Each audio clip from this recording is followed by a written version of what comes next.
The Three Little Pigs. Once upon a time there was an old sow who had 3 little pigs, and as she had not enough for them to eat, she said they had better go out into the world and seek their fortunes. Now the eldest pig went first, and as he trotted along the road he met a man carrying a bundle of straw. So he said very politely, "If you please, sir, could you give me that straw to build me a house?" And the man, seeing what good manners the little pig had, gave him the straw, and the little pig set to work and built a beautiful house with it. Now, when it was finished, a wolf happened to pass that way, and he saw the house, and he smelt the pig inside. So he knocked at the door and said, little pig, let me in, let me in." But the little pig saw the wolf's big paws through the keyhole, so he answered back, "No, no, no, by the hair of my chinny chin chin." Then the wolf showed his teeth and said, "Then I'll huff and I'll puff and I'll blow your house in." So he huffed and he puffed and he blew the house in. Then he ate up little piggy and went on his way. Now, the next piggy, when he started, met a man carrying a bundle of furs, and being very polite, he said to him, "If you please, sir, could you give me that furs to build me a house?" And the man, seeing what good manners the little pig had, gave him the furs, and the little pig set to work and built himself a beautiful house. Now it so happened that when the house was finished, the wolf passed that way, and he saw the house, and he smelt the pig inside. So he knocked at the door and said, little pig, let me in, let me in." But the little pig peeped through the keyhole and saw the wolf's great ears, so he answered back, "No, no, no, by the hair of my chinny chin chin." Then the wolf showed his teeth and said, "Then I'll huff and I'll puff and I'll blow your house in." So he huffed and he puffed and he blew the house in. Then he ate up little piggy and went on his way. Now the third little piggy, when he started, met a man carrying a load of bricks, and being very polite, he said, "If you please, sir, could you give me those bricks to build me a house?" And the man, seeing that he had been well brought up, gave him the bricks, and the little pig set to work and built himself a beautiful house. And once again it happened that when it was finished, the wolf chanced to come that way. And he saw the house, and he smelt the pig inside.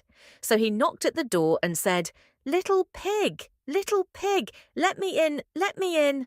But the little pig peeped through the keyhole and saw the wolf's great eyes. So he answered, "No, no, no, by the hair of my chinny chin chin." "Then I'll huff and I'll puff and I'll blow your house in," says the wolf, showing his teeth. Well, he huffed and he puffed and he huffed, and he huffed and he puffed, but he could not blow the house down. At last he was so out of breath that he couldn't huff and he couldn't puff any more. So he thought a bit. Then he said, "Little pig, I know where there is ever such a nice field of turnips." "Do you?" says little piggy, "and where may that be?"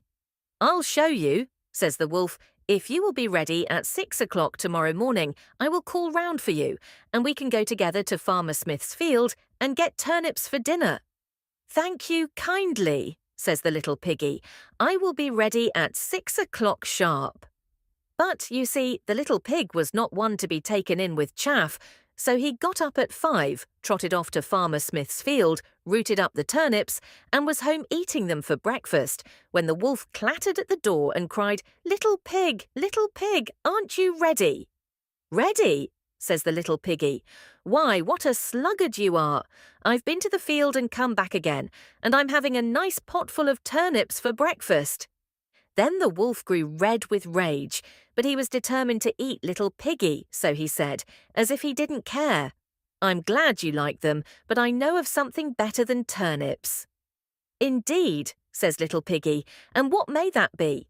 "A nice apple tree down in Merry Gardens with the juiciest, sweetest apples on it.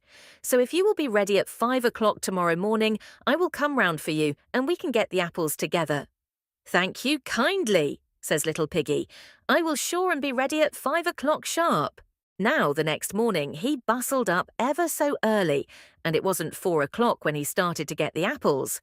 But, you see, the wolf had been taken in once and wasn't going to be taken in again, so he also started at 4 o'clock, and the little pig had but just got his basket half full of apples when he saw the wolf coming down the road, licking his lips. "Hello," says the wolf. "Here already. You are an early bird. Are the apples nice?" "Very nice," says little piggy. "I'll throw you down one to try."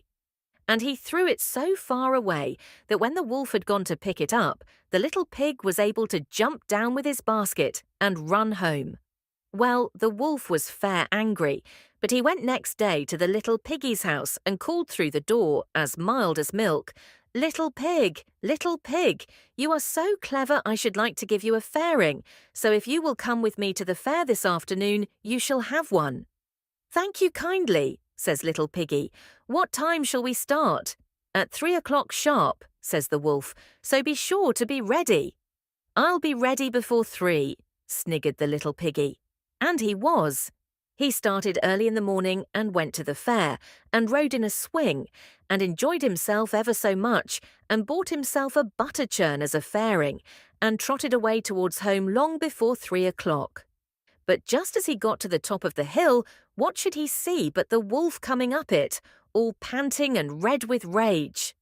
Well, there was no place to hide in but the butter churn, so he crept into it, and was just pulling down the cover when the churn started to roll down the hill.